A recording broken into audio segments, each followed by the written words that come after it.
information station. Listen by tuning in on air or online and listen to WTIM Ag Podcasts anytime. Your information station, WTIM. Welcome into WTIM, your information station. It's now time for the WTIM Pena Morning Show, brought to you by our title sponsor, People's Bank and Trust, where they put people first, along with Pizza Man, Noren's Hardware, your Pena Save-A-Lot, Whiskey Bills, Saloon and Liquor Emporium, the City of Pena, and Locked and Loaded Limited. Today on the WTIM Pena Morning Show, we have Pena Police Chief Daniel Bland. How are you today, Chief Bland? I'm doing good, Tim. Thanks for having me. Absolutely, and thank you for being back for yet another month of conversation here. Let's talk just within the last month since we've talked. We've had 4th of July. We've had a lot of busy weekends out there. How have things been generally out in Pena? Generally speaking, things went well over the last month through the holidays. Naturally, we had the normal calls for service throughout the summer with the heat and just more people in town with holidays. The July 4th event went well. Fireworks crowd was larger than the norm. They advanced some, different types of fireworks that improved the response. Things went well there. Things went well at the lake. But yet overall, it's normal calls for service continued as usual through the summer. You have those, elevated calls, but things went well. It's really, really great to hear. Glad that the message or the theme for the past month has been normal, especially during the 4th of July times. Things can get hairy out there, but all normal calls for service, all that kind of thing. We were forgetting about the heat, really, really hot days that we've had. Normal calls for service there, but what have you been seeing in terms of heat stroke, exhaustion, any serious ones? Well, nothing pertaining to health. I mean, there are been some medical calls. We've responded and assisted, EMS handling those types. But normally in the summer when the temperature rises, it seems like society becomes a little more agitated with just stress and, which does increase domestics and custody disputes and things of that nature, which does require, law enforcement call for service to respond and try to figure out how to keep the peace, give advice, and hopefully not make an arrest, but deal with the situation, arrest if necessary. But summer calls do elevate. I did not realize, and I did not make that connection. We hear a classic comparison in school that ice cream sales go up in the summertime, as do homicides. So does ice cream sales have any causation there with homicides? No, but you're describing that the heat actually, as in terms that you've described there as agitation out there. That is interesting. That's something you see every summer with a spike there. Yes, and just also with temperatures rising, some people don't have access regularly to air conditioned environments, so they're out moving.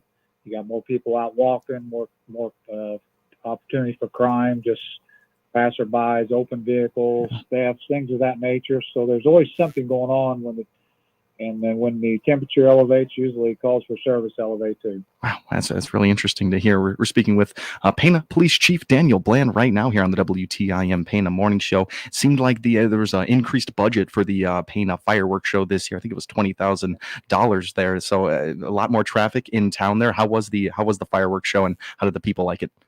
Yeah, it was a great show. There's more people involved in just trying to raise money to provide a better show. Yeah.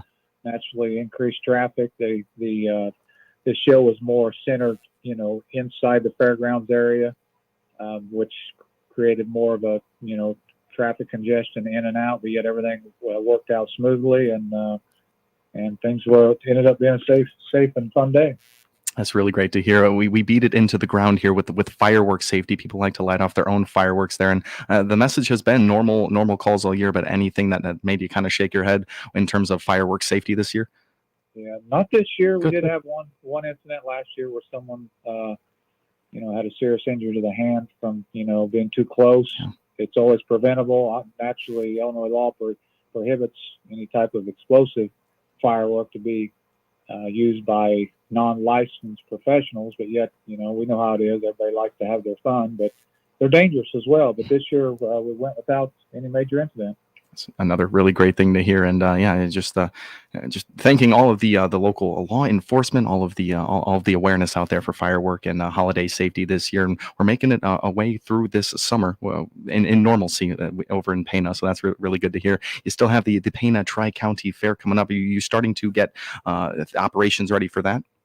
We are. That's coming up. That's on the agenda. We've got a big popcorn festival event out of Kitchen Park on June 27th, where there's going to be anticipated large number of people, involved in that event. Goes from pretty much sun up to sundown. Wow.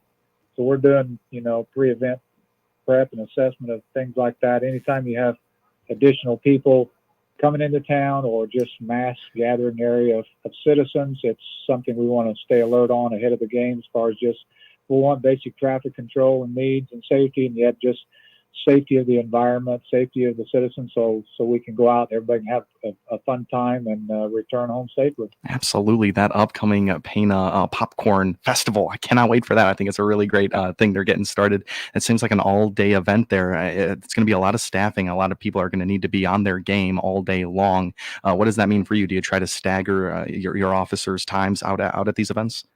We do. I mean, that's our biggest struggle within our agency is just manpower. Being able to sustain a high level of services to our citizens. And this event going from starting around 6:30 in the morning and going till 10 or 11 at night, we're going to stagger different guys coming in, different shifts, just based upon expectation of number of people attending at certain times. But yet we'll have people out there moving around, marked units, even unmarked units. Uniform, civilian dress, just to be ready, just to be alert, yet just available to make sure everything goes safely. Absolutely. When you're talking about these longer events here, and you think about the amount of officers you have, and then definitely trying to be careful of their own time, and then thinking about their personal lives, of course. When you think about the number of officers you have, are your hands tied by the budget? Are you happy with the amount that you have right now? What are your thoughts there? Well, I mean, obviously we could always handle additional staffing, but yet we also understand with the budget, we're very costly as far as the budget concerns with the city. So we've always managed to have, anywhere between 9 and 10 officers to run the city 24/7. That includes myself. That includes one officer who's assigned to the Central Illinois Enforcement Group. So you really technically got 7 patrol officers covering 24/7, and yet they have personal lives, they have kids and family and responsibilities, and so navigating and managing that service is sometimes difficult, especially when you have large events as the Labor Day Parade, which everyone will be working. You'll have the Popcorn Festival, everyone will be working one time or another, and yet you also have calls for service as norm in the summer. So it's tough, but yet we've always managed it. The city they do well at supporting our agency, and yet naturally we'd love to have more staff, but yet we understand the counter to that concept of budget and expense. It doesn't surprise me that you wouldn't be turning away any officers absolutely there, but kind of based on our last conversation that we had where police work has changed over the past 10, 15, 20 years there, is there a decrease in officers that are ready for the picking out there, or is that is there still a good pool of them out there? Well, there are naturally there's good people out there that want to serve it, but because of the change and the demand and liability and just the stress put on the profession has reduced the availability of number. But yet what we've learned and the city has learned, naturally when you support your officers, provide appropriate resources, salaries, benefits, things that will retain that officer to invest in the city long term. We've had, tremendous success in lateral transferring into our agency, but sometimes many agencies are struggling to hold on to that. They're transferring to bigger agencies or higher salaried agencies. Our city has really done well at retention of officers, which makes it easier for transferring officers in, get on the street. Your time of training is reduced, your experience is increased. So we've seen great results from that over the last several years. Wow. My next question was totally about retention there. And it's really great to hear that you haven't been struggling on that front at all. What are you guys doing differently with Pana Police Department or you specifically, Chief Bland, to keep these officers around? Well, for one, I think from a management standpoint, you've got to understand what your day-to-day officers are experiencing, the stress, the pressure, the expectation, compared to years ago and what it is now. It's just night and day different, but yet providing also just support. The city, as mentioned before, valuing their service, with a appropriate salary, the benefits, just having a great work environment. And I'm honored to work with a great group of officers and dispatchers who just we're family oriented. We care about each other, and that makes a difference when you look forward to going to work and not having to deal with normal tit for tat issues of employment. You're family oriented, and that makes you better as an officer, better as a dispatcher to serve, because your state of mind is stronger and more positive. So overall, we've been blessed with a great group of officers and dispatchers through the years. Wow, absolutely. And after that description, no question as to why retention has remained where it has. Where we've been speaking with the City of Pana Police Chief Daniel Bland, and we're going to have more from Chief Bland when we come back from this quick timeout. This is the WTIM Pana Morning Show, brought to you by our title sponsor, People's Bank and Trust, where they put people first, along with Pizza Man, Noren's Hardware, your Pana Save-A-Lot, Whiskey Bill's Saloon and Liquor Emporium, the City of Pana, and Locked and Loaded Limited. I've been Tim Zalabak, your host of the WTIM Morning Show. We'll be right back. Your information station, WTIM. Save a lot when you shop the dot this week at your locally owned Panda Save a Lot. Tim and Eric here with the deals. Family pack chicken drumsticks, 99 cents a pound. Bone-in assorted pork chops, $1.99 a pound. USDA choice boneless bottom round steaks, top round steaks, or cube steaks, your choice, $4.49 a pound. 5-pound bags of russet potatoes, only $1.99. Whole seedless watermelons, $3.99. And 1-pound containers of fresh strawberries or pint blueberries, only 2 for $5. These prices are good through Tuesday, July 16th at your locally owned Pana Save-A-Lot. Hope to see you soon. Here's Cousin Bill from Illinois Paving. Are you tired of grass in your driveway? Are you tired of buying rock every year, man? Are you tired of the grass and the cracks and the potholes? Or maybe you just need a better solution for your farm road or a large driveway in the country. Something cleaner, something neater. Illinois Paving has many solutions for many budgets. So call the crew today at Illinois Paving. We can help. Providing banking solutions that fit your business needs is at the core of what we do. Hi, this is Jim Adcock with People's Bank and Trust. We understand the complexity that many SBA, USDA, FSA, and other loan options can present, but more importantly, we can help you navigate those decisions to secure the best loan choice for your business. Call 888-PBT-1954 or visit bankpbt.com today and let us put you and your business first. People's Bank and Trust, member FDIC, equal housing lender. Attention hunters and gun owners, you must get to Locked and Loaded Sportsman Paradise in Pana. Take the short drive and shop Central Illinois' premier gun shop. Come see the huge inventory of firearms, ammo, hunting supplies, and accessories. In stock now, custom designed Locked and Loaded t-shirts and headgear. Brush up on your shooting skills at the indoor range featuring 7 shooting lanes. If it has to do with firearms or hunting, you'll find it at Locked and Loaded on Route 16 East in Pana. Locked and Loaded, open 6 days a week. Like them on Facebook. Summer means activity. And if you've been in the hospital or just need a little extra help to get back to being active, Taylorville Care Center can help. Their therapy program and medical care can enable you to recover and return to life. Private rooms are available, and you can have visits from your friends and family to return to being active. Find out more on Taylorville Care Center's great therapy program to get you active again. Call 824-9636, 824-9636, caring for the community for over 50 years. Ramey Miller here from Run Deep Coaching. Take your power back. I do holistic personal and business coaching. My service is virtual, so we can visit no matter where you are. Find out more by clicking my icon at TaylorvilleDailyNews.com. That's TaylorvilleDailyNews.com. WTIM, your ag information station, provides over 8 hours a day of agriculture programming on the air, stream live, and in podcast. Find out all the on-air and online platforms you can hear WTIM by going to TaylorvilleDailyNews.com.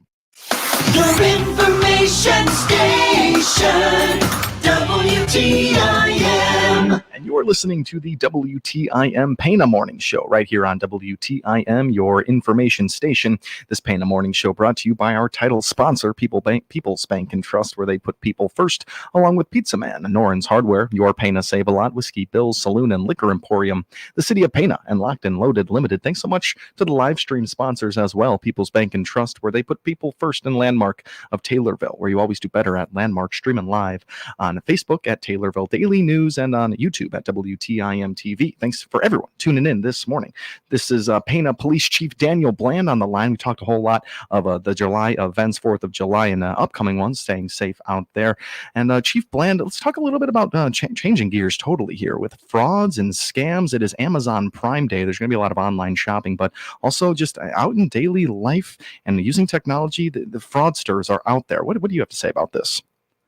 Well, yes, obviously it's pretty rampant out there. People looking for ways to scam and fraud citizens of money and packages, and even locally we see quite often and people receiving calls and emails and things trying to obtain information. But it's so important to be vigilant on your protections of passwords on emails, just cautious, never give out personal information via the phone.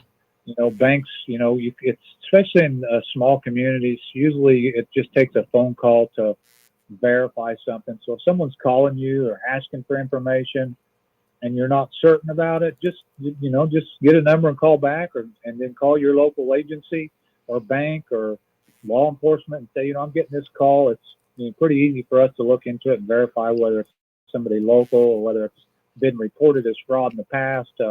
I know recently, just 2 days ago, we had a citizen come in and he'd received a call, which the caller ID identified himself, the call from the police department number here locally. So he answered it, and someone was trying to solicit information and instructed him to go to the bank and pull money out. And it really disturbed him because of the number. So he did the right thing, and he drove to the police department. It was just a few blocks away, come in and question. And obviously I explained to him, he was not aware of the spoofing capability. You can get apps on phones and things where you can spoof in different caller IDs to provide, a fraudulent number on screen from what you're calling. And that showed a credibility to him, but he still did the right thing by just taking a moment, asking someone locally, verifying, never give out information, no bank accounts, no numbers, no social security, none of that, until you can verify, and that's easy to do, but yet sometimes the pressure put on by, people on the phone and threats and fear, and they use every emotion to try to get information. It still only takes 30 seconds to hang up and make a phone call. Because if something's legit, it's going to continue, on as it's expected. So we just encourage everyone to be safe, be vigilant, be cautious, and it'll work out. Wow, what a scary situation you described there. And to reiterate, was the phone number itself the actual phone number of the Pana Police Department, or was it just the caller ID? Well, it was the caller ID, so we looked into his phone records just previously and located a number that was located out of the country, which we then connected to that call. So then for us to be able to try to call back and try to make, some kind of accountability is near impossible. There's no loss of money, so there's no technical victim there. Yet we always like to let people know that these people that are doing this, they know. Some people, are aware of it, and law enforcement gets involved. Some don't. But this individual, the call originally originated outside the country and led into a spoofing number, which brought credibility, which led to then more questions on whether it's, safe to do or not. And that citizen there got extremely lucky. We hear the terrible stories time and time again where that person would have given their information out thinking it was the Pana Police Department, and they didn't take that second to really step back, think about it, make that call, hopefully, to the Pana Police Department there. And you hear these stories where there is that loss of funds, or this person, they did have their identity stolen. What is the course of action a citizen can take when they just got a fraud was just committed against them online? You tend to feel really alone when that happens. It feels like the police, it feels like a different entity. You do. It makes you feel extremely vulnerable and been violated in ways. But the best thing to do immediately is notify your banking institutions, so that way they can shut down, cards, credit cards, bank cards, debit cards, your accounts, put a hold on things, try to secure the assets you have so they can't, intrude in and remove additional. And then, allowing law enforcement to hopefully track back. There have been cases where we found to be locally within, usually if you're within the state or adjacent states, you have a pretty good chance of maybe tracking some things down, just forensically speaking through, the technology we have. But yet many times it's overseas, and it's just so hard to track down. So, but yet locking your information down, having strong passwords and multi-verification systems, those are things that really prevent the issue from happening. Absolutely. Chief Bland, we are out of time, but I thank you so much for your great words and conversation today. Yes, sir. Thanks for having me. Without a doubt. City of Pana Police Chief Daniel Bland on the phone line for us today on this WTIM Pana Morning Show. With SRN News, I'm Rich Thomason. Former President Trump got a